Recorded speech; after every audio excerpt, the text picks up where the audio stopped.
The Gospel of Thomas is one of the most enigmatic early Christian texts for both scholars who study it and those who read it. It is a strikingly different text from the canonical Gospels that we have in our Bible today for a number of reasons, but most notably because it contains no narratives or chronology in it whatsoever. No stories, no miracles. It is strictly a list of sayings from Yeshua, which are said to have been recorded by the disciple Thomas. Now, the Orthodox Church has long considered the Gospel of Thomas to be a heretical book, which Orthodox Christians were forbidden from reading.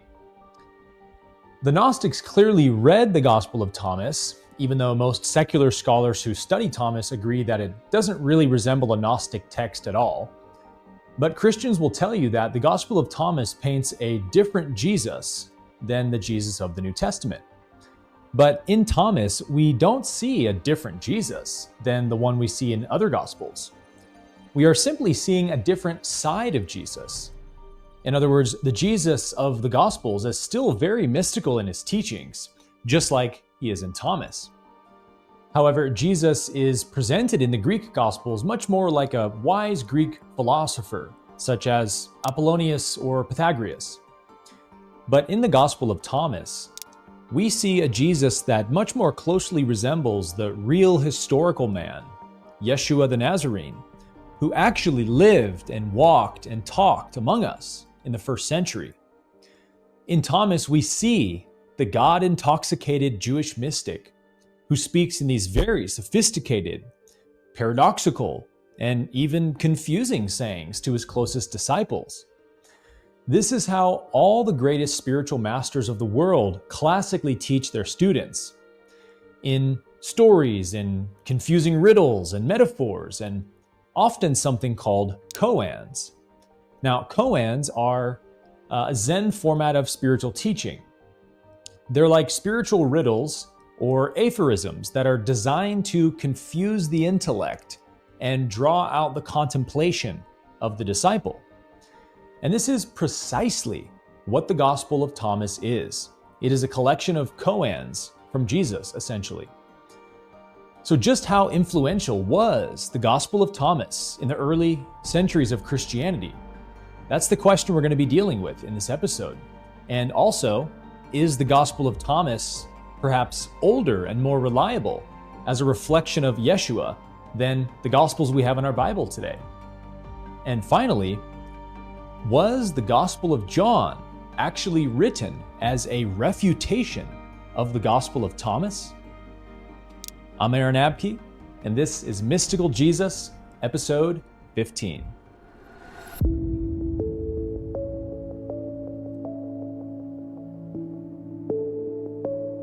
So Yeshua clearly had two types of teachings. He had his public teachings and his private teachings. And I think it's important to understand why he had these two formats of teaching. Because in Yeshua's day, in Roman-occupied Palestine, the political and religious tensions were extremely high. There were also many false messiahs who would proclaim themselves to be the fulfillment of Scripture and be swiftly executed for doing so, along with their small band of followers. So Yeshua definitely knew that he was the Messiah of David, which the Scriptures had foretold. And he was on a clear mission to accomplish all that the Scriptures had claimed of the Jewish Messiah. But this means that Yeshua could not risk being captured, imprisoned, or executed too early in his ministry. And with those grumpy old Pharisees watching over the synagogues and temples everywhere, Yeshua could definitely have not afforded to give his mystical, direct teachings on God's kingdom in public, or he would risk accusations of blasphemy and apostasy. So Yeshua wisely framed all of his deepest teachings in parable format to the public, so as to leave enough room for ambiguity that if he had an accuser of blasphemy, he could just blame it on a wrong interpretation of his parable. But in private, he taught all his direct teachings to his disciples. Mark 4:33 makes this point very clear, saying, "With many similar parables, Jesus spoke the word to them, as much as they could understand. He did not say anything to them without using a parable, but When he was alone with his own disciples, he explained everything. So in the Gospel of Thomas, we get the everything. We get to see many of the private teachings of Jesus, and we can see the same core principles that Jesus teaches directly in Thomas embedded into the parables in the Gospels. In other words, if he wanted to teach a principle like what you give out is what you get back to a public audience, he would tell it in a parable format, such as the parable of the sower or the parable of the talents. But if he wanted to teach his disciples the same principle in private, he would say, such as saying number 70, if you bring forth what is within you, what you have will save you. If you do not have that within you, what you do not have within you will destroy you. So the principle is the same, but the delivery of the teaching is markedly different. And this shows how Thomas is very consistent with the character and teachings of Jesus in the Gospels. And Jesus actually does teach this principle directly to his disciples in the Synoptic Gospels as well, such as Luke 6:37, Mark 11:25, Matthew 6:14. But this is the primary difference between Thomas and the canonical Gospels. You cannot read the Gospel of Thomas like a storybook, the way you can with the four Gospels of the New Testament. The sayings are so complex and philosophical and counterintuitive that it would feel like reading utter gobbledygook if you try to read this book quickly. And this is what makes the Gospel of Thomas so special and unique, is that it was clearly designed and written as a spiritual teaching device. This was a list of Yeshua's hardest and most difficult private teachings, which are only reserved for his wisest disciples. And this is because the more spiritually advanced a person is, the more paradoxical and confusing will be the teachings that can actually help that person. And I know that might be strange to hear, but the basic spiritual principles in a mature person have already been well established and mastered.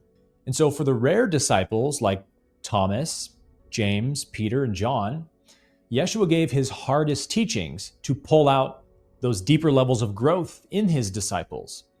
And the teachings in the Gospel of Thomas are so striking in their depth and richness that they're truly something to marvel at.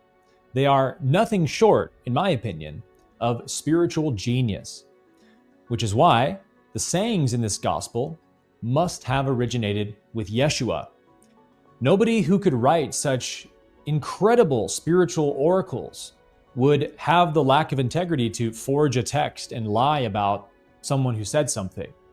No one who is operating on that level of frequency would be busying themselves forging texts because they'd be too busy out saving the world with their teachings and their message. So no one else could conceive of delivering the spiritual oracles of God in such a genius and inspired way than Yeshua himself. The teachings in Thomas have Jesus's energy and signature all over them. I mean, we're talking about a 2,000-year-old text that is still far too advanced for most spiritual seekers on earth today. Now, don't get me wrong, most spiritual seekers today can read Thomas and benefit from it, for sure. But they're not going to come close to touching the depths that this text really contains until they reach a much more advanced level of spiritual maturation.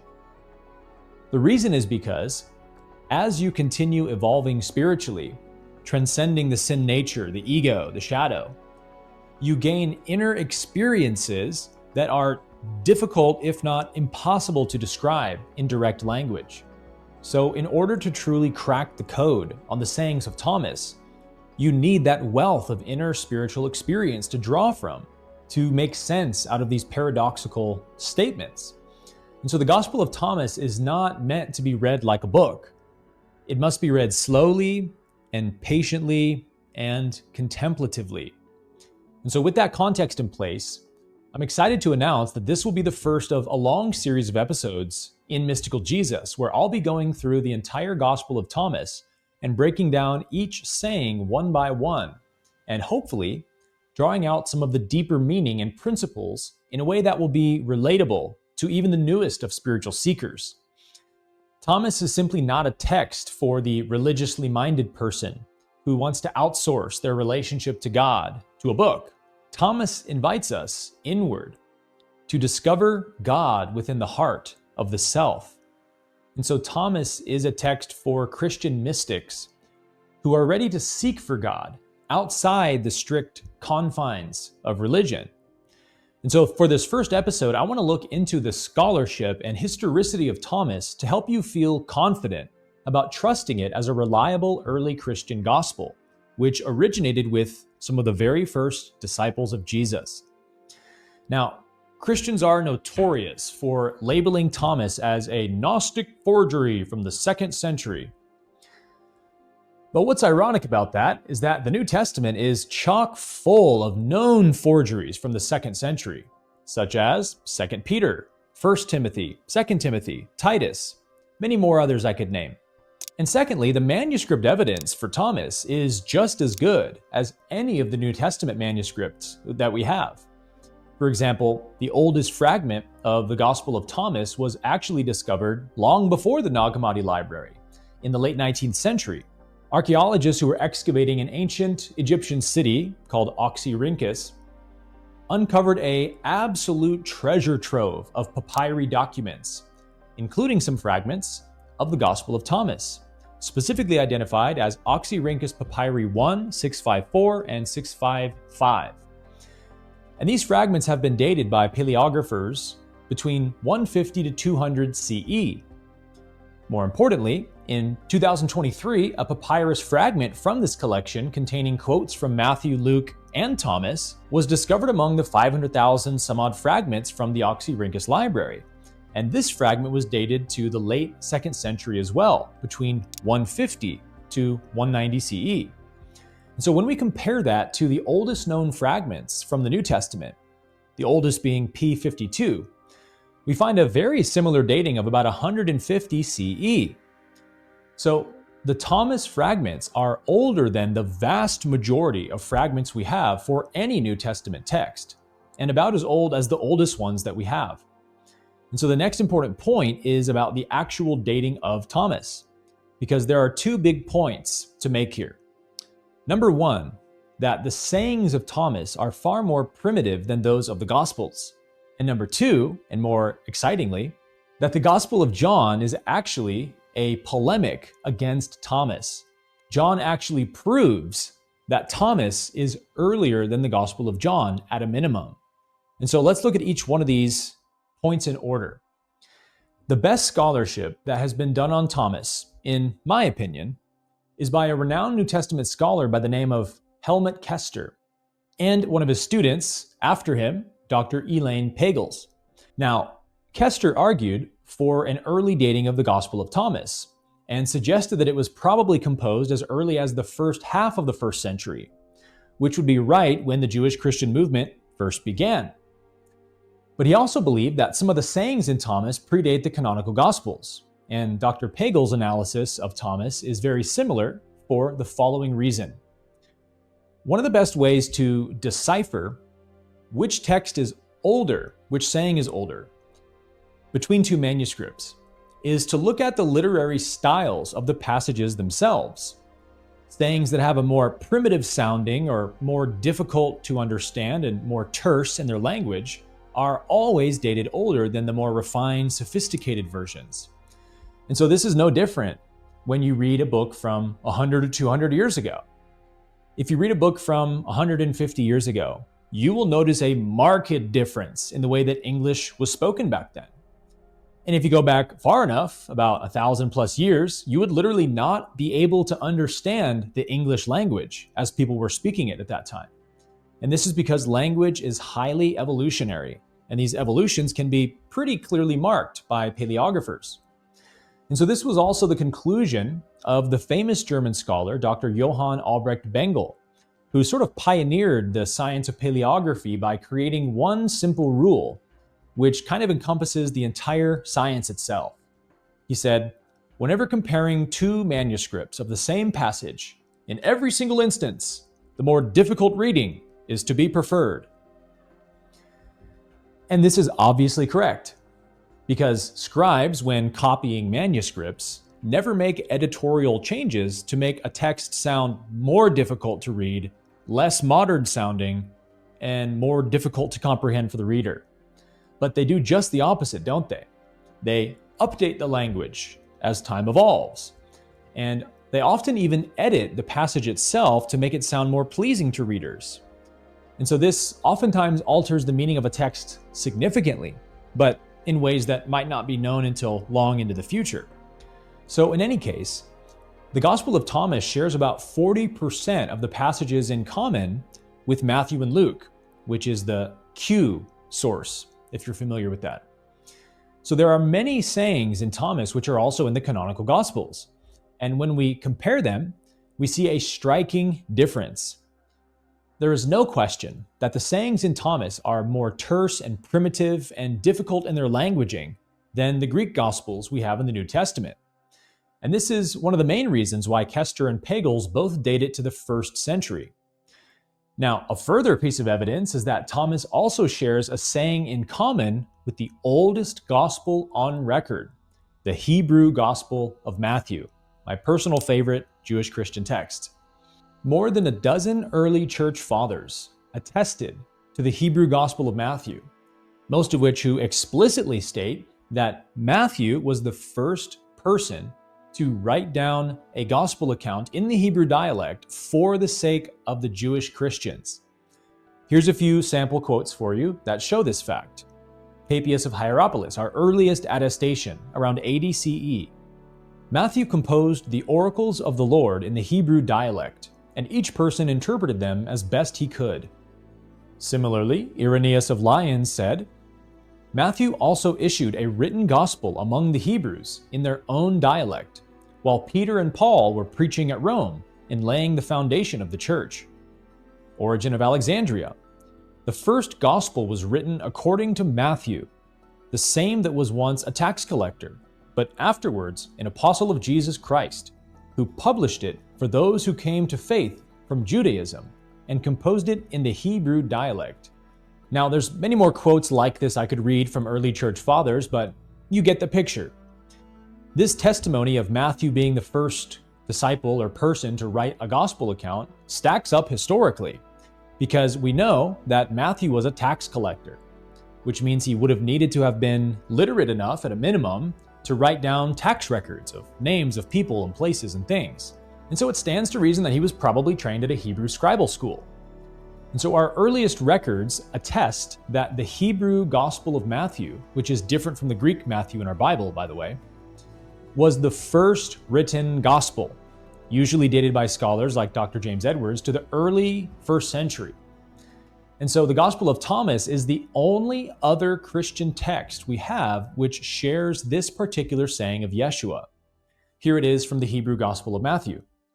He who seeks will not stop until he finds, and having found he will be amazed, and having been amazed he will reign, and having reigned he will rest. Gospel of Thomas saying 2, let him who seeks continue seeking until he finds. When he finds, he will become troubled. When he becomes troubled, he will become astonished, and he will reign over the all. And so here we can see that the Hebrew gospel variation is a bit shorter and more terse than the Gospel of Thomas, indicating that the Hebrew gospel was likely the older of the two texts. But likewise, the sayings in Thomas are clearly shorter and more terse than those in the Synoptic Gospels. And we're going to look at a bunch of examples here. But another interesting piece of evidence is that we have Paul in 1 Corinthians 4:8 actually mocking this very verse from Thomas and the Hebrew Matthew. He says, already you have all you want. Already you have become rich. Without us you have become kings. And I would that you did reign, so that we might also reign with you. So Paul's clearly being very sarcastic here to these people at Corinth. Perhaps these Christians at Corinth are being a little influenced by the Thomistic Christian tradition. Maybe they're reading some copies of Thomas at the time. And in the Gospel of Thomas, it's all about knowledge, right? Gaining the correct knowledge of Christ and the self leads you to the kingdom of heaven. And so we have Paul mocking this group that's chasing knowledge. And Paul says, why are you chasing knowledge so much? Knowledge can't save you. "Oh, look at you reigning with your knowledge. I wish we could reign with you." Very clearly a veiled reference to this saying in Thomas. So let's look at some more comparisons between Thomas and their correlating passages in the Synoptic Gospels, beginning with Mark 4, verse 30 through 32. "With what can we compare the kingdom of God? Or what parable will we use for it? It is like a mustard seed, which when sown upon the ground is the smallest of all seeds on earth. Yet when it is sown, it grows up and becomes the greatest of all shrubs, and puts forth large branches, so that the birds of the air can make nests in its shade." Compare that with Thomas saying 20, "It is like a mustard seed. It is the smallest of all seeds, but when it falls on tilled soil, it produces a great plant and becomes a shelter for birds of the sky." So we have 71 words versus 34 words. So Mark's version of this saying is about 52% longer than Thomas's, which is clearly more simple and less refined. So let's look at a few more examples similar to this, beginning with Matthew 18:12 through 13. "What do you think? If a man owns 100 sheep and one of them wanders away, will he not leave the 99 on the hills and go to look for the one that wandered off? And if he finds it, truly I tell you, he is happier about that one sheep than about the 99 that did not wander off." Compare that with Thomas saying 107, "The kingdom of heaven is like a shepherd who had 100 sheep. One of them, the largest, went astray. He left the 99 and sought the one until he found it. And after he had toiled, he said to the sheep, 'I love you more than the 99. So Matthew's version of this saying is about 35% longer than Thomas's. And it definitely has a much stranger ending, doesn't it? With the man talking to his sheep and telling him that he loves him more than the other 99 sheep. Matthew clearly didn't like that and wanted to present a more refined version of Jesus' parable. And so he changed it to, he is happier about the one sheep than about the 99 that didn't wander off. Interesting, isn't it? Let's look at a few more examples. We have Luke 8:17. "For nothing is hidden that will not be disclosed, nor is anything secret that will not become known and come to light." Compare that to Thomas saying 5, "For there is nothing hidden which will not become manifest." So Luke's version here is about 54% longer than Thomas's. And you can also see how if Jesus really did say the quote, as it appears in Luke, then it's difficult to imagine why Jesus' devout followers would have removed words from his mouth for seemingly no reason. There's nothing controversial about this that would call for a theological edit, and wouldn't erasing words from the teachings of Jesus be considered the greatest sin of his closest disciples? That doesn't make a lot of sense. But it's very easy to imagine the reverse scenario of some Greek scribe, wanting to add the statement, "Nor anything secret that will not come to light," to give added context to Jesus' statement. That's a much more plausible scenario. So although we see all these similar passages between Thomas and the Synoptics, most scholars agree that the authors of the Synoptics were not using Thomas for these passages, but the hypothesized Q source, which Thomas also seems to be borrowing from. But many scholars have also noted that the Gospel of Thomas contains many Semitisms and Hebraisms, which are sort of linguistic artifacts in translations that show a document was translated from a Semitic language like Aramaic or Hebrew. So April DeConnick is one scholar, for example, in her work Recovering the Original Gospel of Thomas, who argues that the Gospel contains an early Aramaic set of phrases that reflect Semitic mystical worldviews, such as Kabbalistic Judaism. Giza Vermes, a renowned Dead Sea Scroll scholar, also noted that certain sayings in Thomas are best understood with a Semitic context, especially when you compare them to the Dead Sea Scrolls and rabbinic idioms. Another renowned scholar, Dr. Bart Ehrman, also argues that many of the sayings in Thomas are likely older, and this quote comes directly from his textbook on the New Testament. Is it possible that Thomas may preserve an older form of some of these sayings that is closer to the way in which Jesus delivered them? It is generally conceded that it is at least theoretically possible. How do we know when a saying is older? If there are two different forms of a saying, many scholars claim, then the one that is simpler and more direct is most likely to be older. The logic behind this criterion is that sayings are generally embellished and expanded on in the retelling. What happens when this is applied to the sayings found in both Thomas and the Synoptics? Sometimes the form found in Thomas can lay claim to being older. There are grounds for thinking that some of the 114 sayings of this particular gospel, especially some of the parables, are preserved in an older form than in the canonical gospels. That is, they may be more like what Jesus actually said. So we have the external evidence of Thomas leading to a very early dating, again, at least as early as the best manuscript fragments we have for any New Testament text.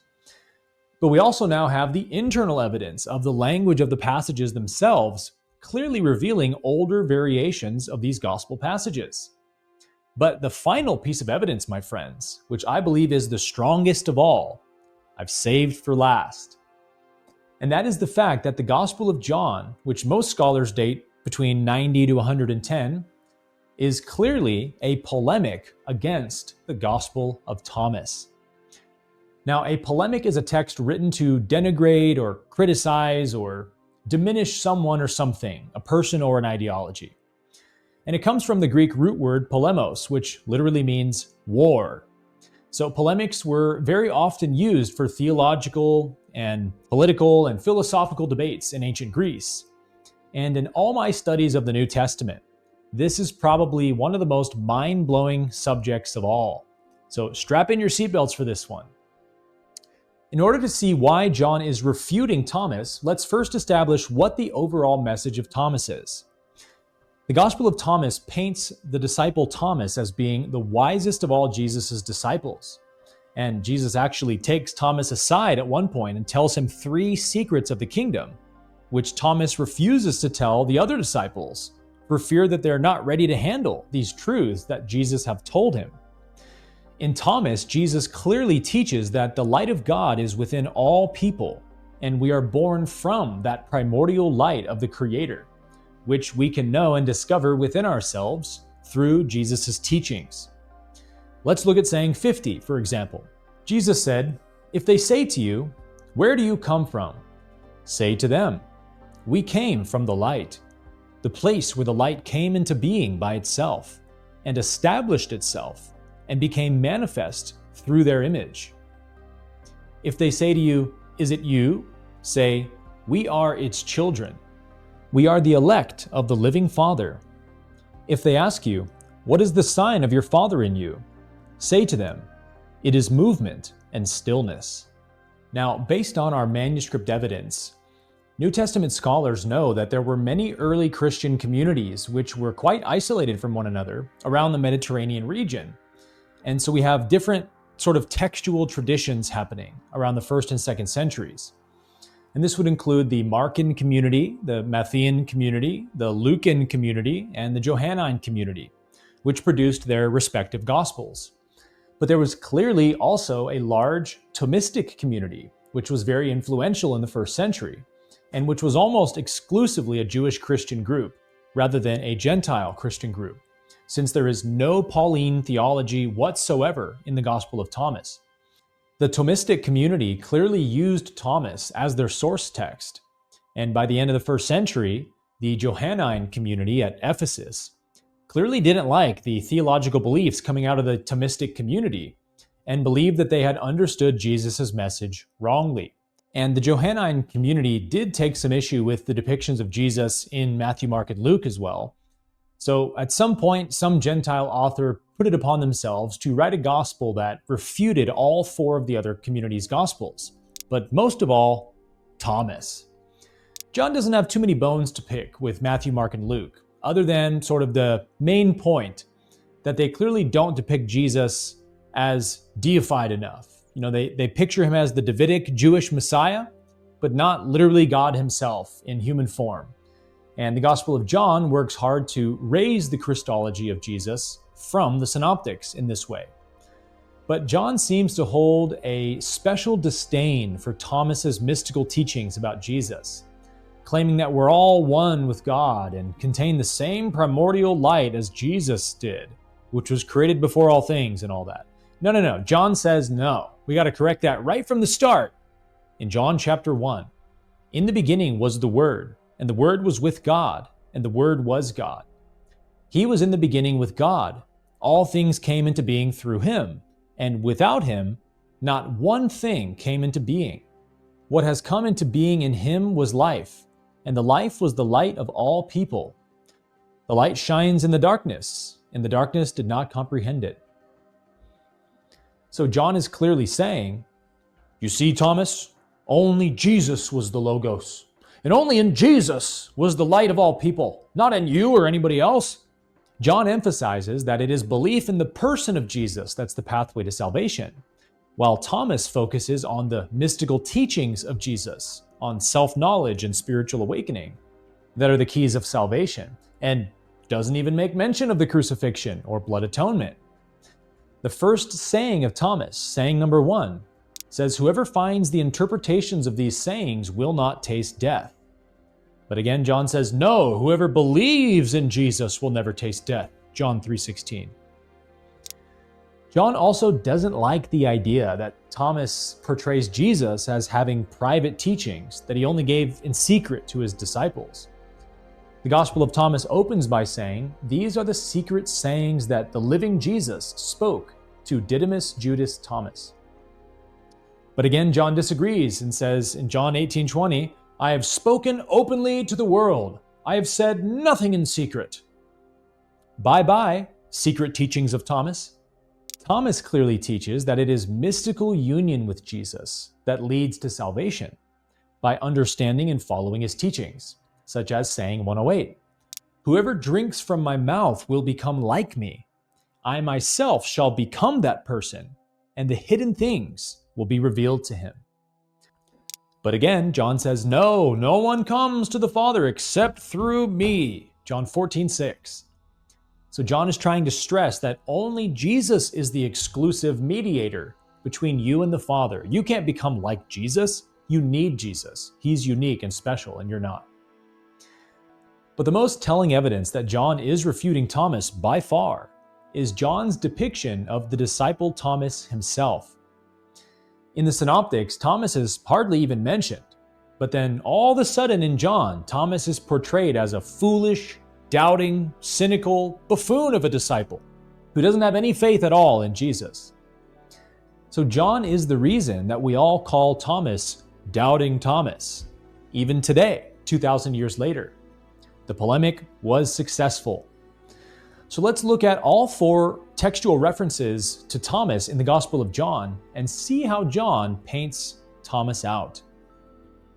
And the first reference is to Jesus raising Lazarus from the dead in John 11. After saying this, he told them, our friend Lazarus has fallen asleep, but I am going there to awaken him. The disciples said to him, Lord, if he has fallen asleep, he will be all right. Jesus, however, had been speaking about his death, but they thought that he was referring merely to sleep. Then Jesus told them plainly, Lazarus is dead. For your sake I am glad I was not there, so that you may believe. But let us go to him. Thomas, who was called the twin, said to his fellow disciples, let us also go, that we may die with him. So here, John clearly states that Thomas recommends everyone go die with Lazarus, trying to show that Thomas has no faith that Jesus could raise Lazarus from the dead.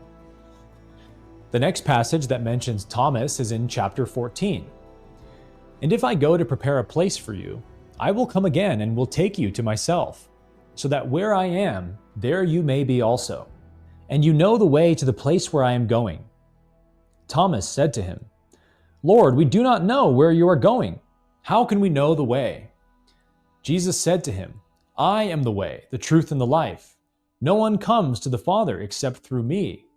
If you had known me, you would have known my Father also.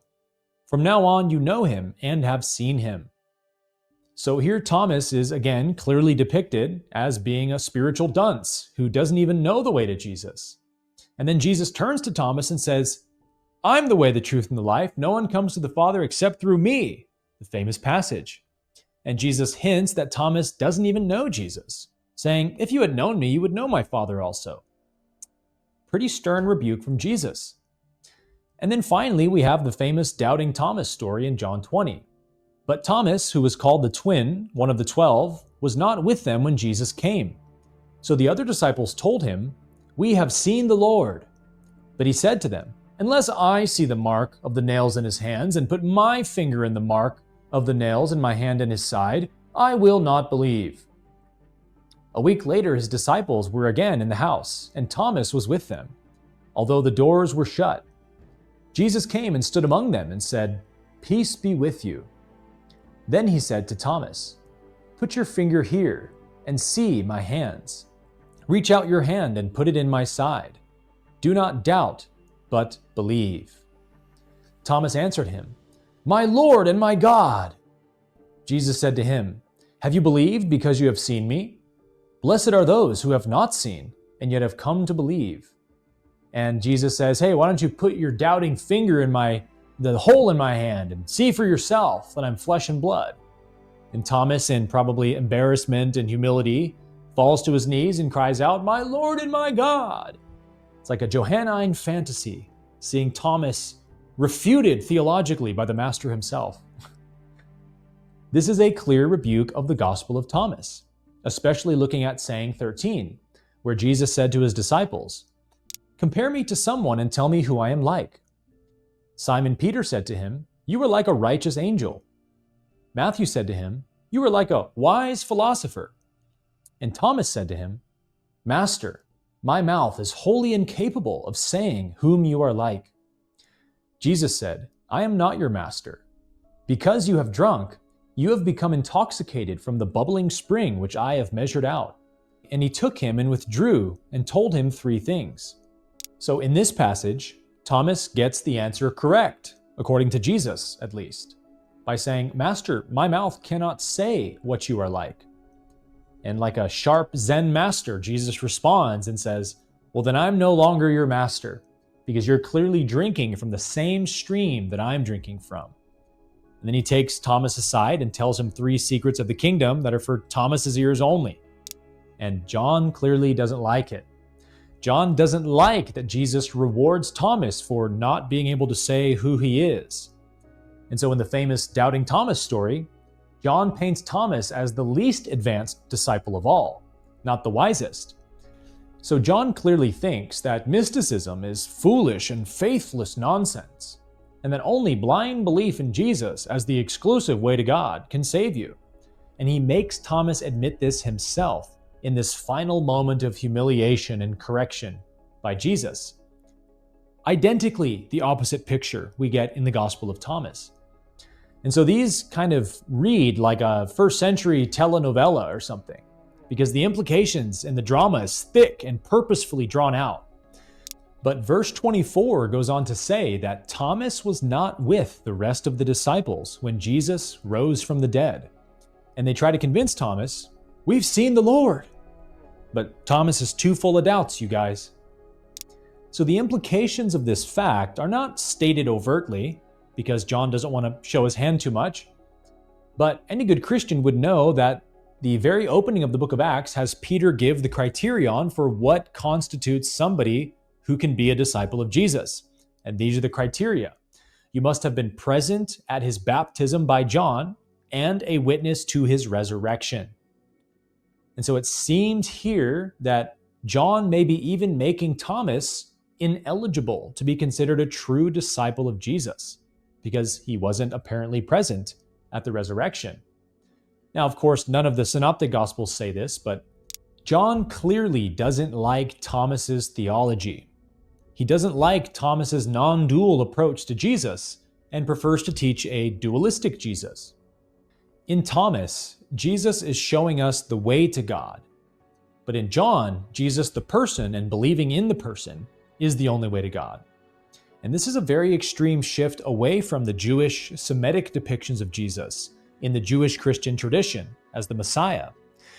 John paints a very pagan Hellenistic depiction of Jesus as being this kind of Greco-Roman style demigod who pre-exists as the Logos with God and then descends down from heaven and does miracles and then rises from the dead and ascends back to heaven and all this.